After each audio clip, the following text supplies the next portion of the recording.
New at 5, if you have $50 million burning a hole in your pocket, this home might be just what you're looking for. We got an exclusive tour of the mountaintop mansion that is now the most expensive listing ever in North Carolina. Precisely on the line of the Eastern Continental Divide, at the top of Sagey Mountain, sits a home so exquisite we just had to get a tour. Appropriately named Sagey Manor, the estate itself straddles the Macon and Jackson County lines. It was the detail and the thought that was put into the property really from end to end. This 7-bed, 10-bathroom home and guest house took 5 to 6 years to build and required dynamite to blast through granite at the top of the mountain.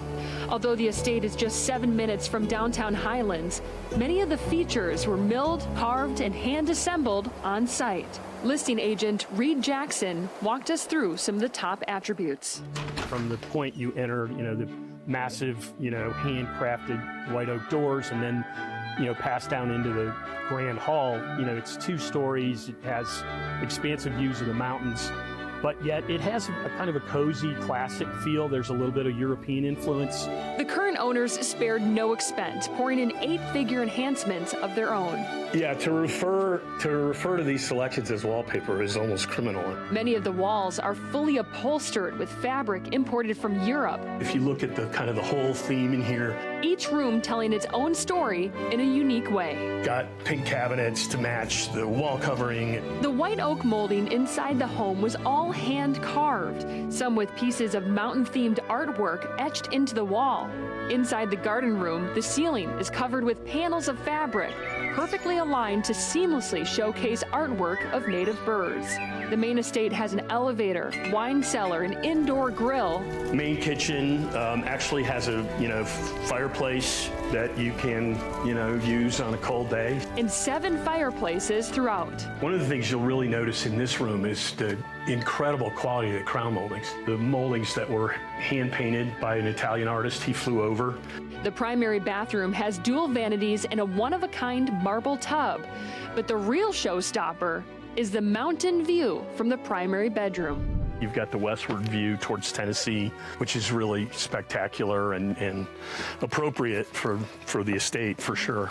Built in 2000, this more than 12,000 square foot estate not only has incredible features inside, but also has a breathtaking view of North Carolina, South Carolina, and Georgia, with Tennessee just over the mountain range.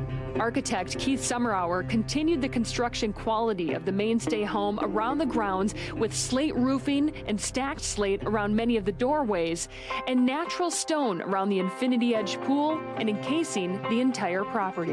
The landscaping was one of famed English garden designer Rosemary Verey's last projects before she passed in 2001.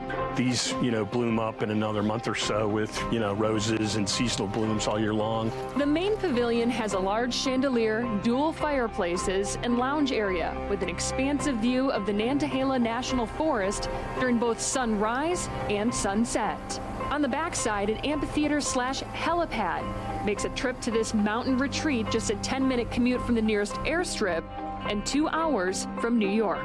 Listing agent Reed Jackson says these type of high-dollar estates are seeing a slight surge of interested buyers. The equity markets are really, at historic highs, and that tends to also free up capital with, private entrepreneurs and people at that level. And so, I think there's definitely a significant audience for a property like this. And the $50 million question still unanswered. Who's the owner?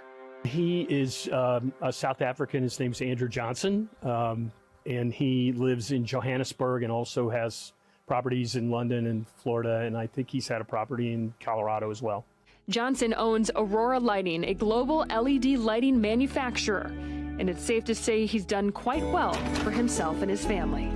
I think the quality of the interior design and the exterior architecture, the gardens that were designed by Rosemary Verey, and just overall the exceptional quality of this property is pretty unrivaled on the East Coast.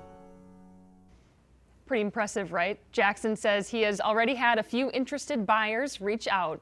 The main listing is 49 acres with another 9-acre parcel available separately for $10 million. The furnishings are also available for purchase. Want to see more? We have the listing available on our website, qcnews.com, where you can browse all of the pictures.